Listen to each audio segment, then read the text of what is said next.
சாதனை என்பது யாருக்கும் உத்தரவாதம் கிடையாது. நான் சொல்லுகிறேன், யாருக்குமே வெற்றி என்பது உத்தரவாதமாக வருவதில்லை.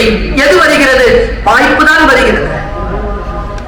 வாய்ப்புகளை யார் ஒருவர் சரியாக பயன்படுத்திக் கொள்கிறோமோ அவர்கள் உத்தரவாதமான வாழ்க்கைக்குள் நுழைகிறார்.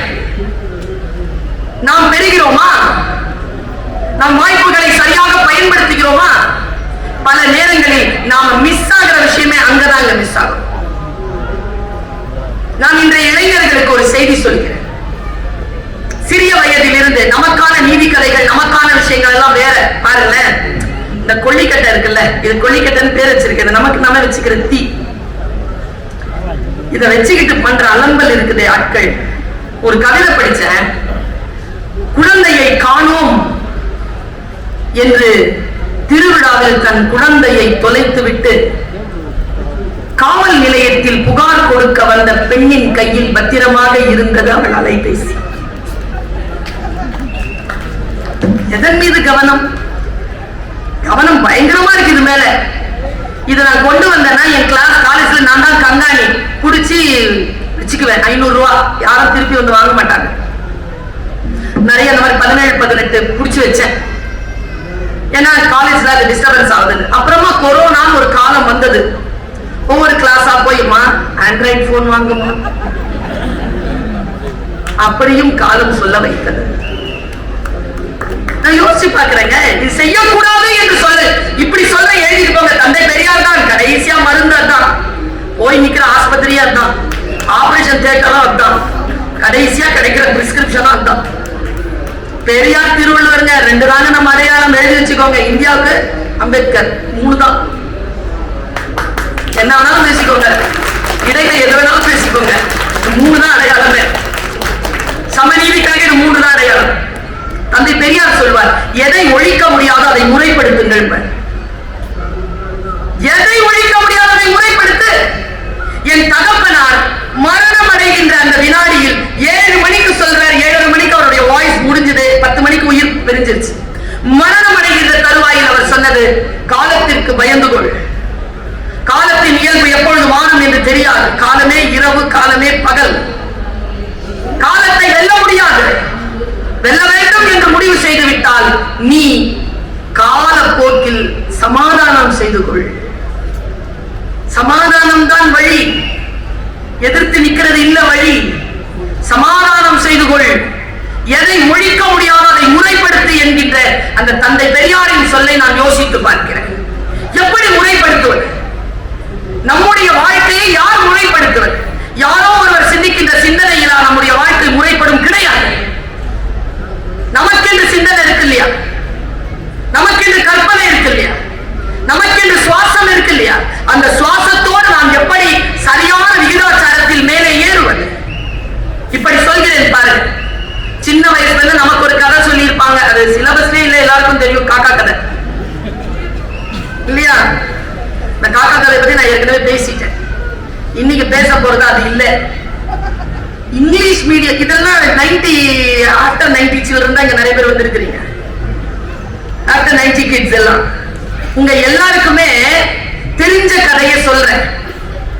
எப்பவுமே என்ன பண்ணுங்கன்னா, lateral thinking, analytical thinking, critical thinking, இந்த 3க்குள்ள போங்க. என்ன பாயிண்ட் வந்தாலும் புத்தன் சொல்றாங்க. அவர் சொன்னார்ல, புத்தன் சிறந்தவன், ஆண்டாள் அவனை விட சிறந்தவன் சொன்னார்ல. எனக்கு புத்தன் சிறந்தவனாக தெரிகிறான். ஏன் சொல்றேன் பாருங்க. புத்தன் சொல்றான், இஸ் a teacher. புத்தன் காட்டிய வழியில் உன்னை நடக்க ஒட்டாதபடிக்கு புத்தனே வந்தால் நீ அந்த புத்தனை கொலை செய்யலாம். இப்படி யாருங்க சொல்ல முடியும்? புரிஞ்சுதா? வேகமா சொல்லிட்டேனா? புத்தன் காட்டிய வழியில் நீங்கள் நடக்க ஒட்டாதபடிக்கு புத்தனே வந்து நின்று தடை செய்தால் நீங்கள் அந்த புத்தனையே கொலை செய்யலாம். புத்தம் சரணம் கச்சாமி, விட அவனை. சங்கம் சரணம் கச்சாமி, விடு சங்கத்தை. தம்மம் சரணம் கச்சாமி, தர்மத்தோடு நில் என்று சொன்னவன் புத்தன்.